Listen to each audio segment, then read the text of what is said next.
అందరికీ నమస్కారం అండి. Welcome back to my channel. దోసకాయ డ్రై ఫిష్ కర్రీ సింపుల్ వేలో ఎలా చేయాలో చూద్దాం.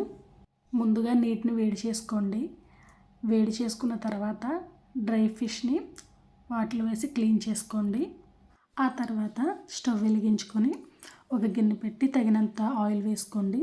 ఇప్పుడు క్లీన్ చేసిన డ్రై ఫిష్ని ఆయిల్లో వేసి లైట్ బ్రౌన్ కలర్ వచ్చే వరకు వేయించుకొని తీసుకోండి. అదే ఆయిల్లో సన్నగా తరుక్కున్న ఉల్లిపాయ పచ్చిమిర్చి వేసి బ్రౌన్ షేడ్ వచ్చే వరకు వేపుకోండి. వేగిన తర్వాత దోసకాయ ముక్కలు కూడా వేసుకుని కొంచెం పసుపు తగినంత సాల్ట్ వేసుకొని మంచిగా కలుపుకొని ప్లేట్ పెట్టుకుని 5 మినిట్స్ మగ్గనివ్వండి. మగ్గిన తర్వాత 2 స్పూన్స్ కారం వేసుకోండి.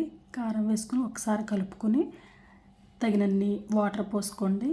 వాటర్ పోసుకొని ఒక 5 మినిట్స్ ఉడకనివ్వండి. 5 మినిట్స్ తర్వాత ఒకసారి మూత తీసి చూసుకొని మళ్ళీ ఒక్కసారి కలుపుకొని ఇంకొక 2 మినిట్స్ ఉడకనివ్వండి. ఇలా నూనె పైకి తేలేంత వరకు ఉడకనిచ్చి స్టవ్ ఆఫ్ చేసుకోండి. వేడి వేడి రైస్లోకి వేడి వేడి కర్రీ చాలా బాగుంటుందండి. సింపుల్ వేలో ఇలా దోసకాయ డ్రై ఫిష్ కర్రీ చేయొచ్చు. ఈ వీడియో కనుక మీకు నచ్చినట్లయితే please like and subscribe. Thanks for watching.